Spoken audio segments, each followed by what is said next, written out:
If someone told you that you need to be in Canada for years before you can buy a home, they were wrong. If you're a permanent resident, you can buy a home and start living in it the day you land. The rules for newcomer home buyers in Canada are different from what most people assume. And those assumptions are keeping thousands of qualified families in rental apartments far longer than they need to be. Today, I am going to walk through exactly what newcomers need to qualify, the specific programs designed to help, and the 3 steps they get you from new permanent resident to homeowner in the GTA. I put all these details into a free guide called the First Time Homebuyers Black Book. Comment home below and I will send you the link. The biggest misconception is that you need to wait years before you can qualify. That is not true. As a permanent resident, you have the legal right to purchase property in Canada from the moment you land. The question is not whether you can buy, it is how the mortgage gets structured. And this is where most people get confused. There are 2 paths. If you have a job in hand with documented income, you can qualify for mortgage with as little as 10% down. That is the same path available to any Canadian buyer. You need pay stubs, a letter of employment, and the ability to pass the stress test. If you do not have Canadian employment income yet, you can still buy. Lenders offer what is called an equity-based mortgage, where you put down 35% and the approval is based on the strength of your down payment rather than your income. No job letter required, no Canadian pay stubs. You qualify on the equity you are bringing to the table. Most newcomers do not know that second path exists.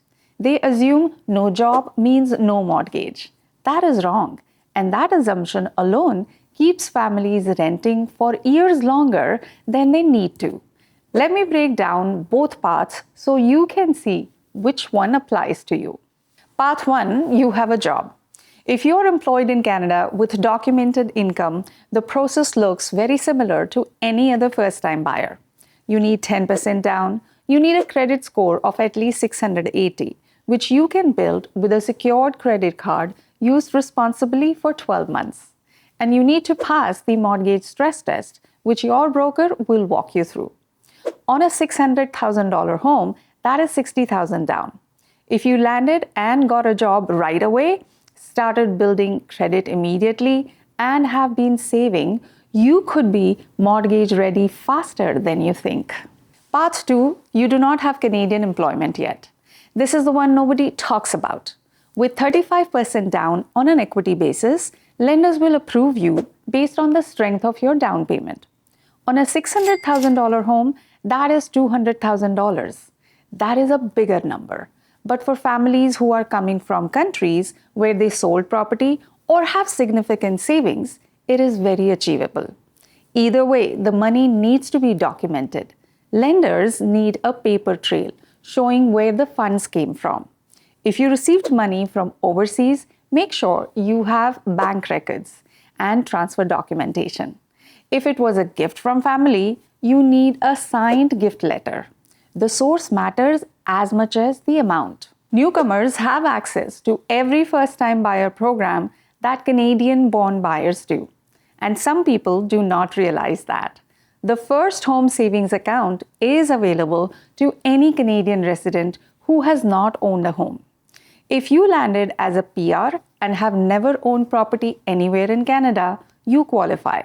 You can contribute up to $8,000 per year, deduct it from your taxes, and withdraw it tax-free when you buy. If you and your partner both open accounts, that is $16,000 per year in tax-sheltered savings for your down payment. The RRSP Home Buyers Plan lets each person withdraw up to $60,000 from their RRSPs tax-free for a first home purchase. Even if your RRSP balance is modest, it is worth stacking this with the FHSA for maximum benefit. On top of that, all the same land transfer tax rebates and tax credits available to any first-time buyer in Ontario apply to newcomers as well. The Ontario land transfer tax rebate saves you up to $4,000. The federal home buyer's tax credit is worth $1,500 on your return. And if you are buying a newly built home, the proposed GST elimination for first-time buyers could save tens of thousands more. These programs stack, and when you stack them properly, the financial picture looks dramatically different than it did when you were just looking at the down payment in isolation. Here is what I tell every newcomer family I work with.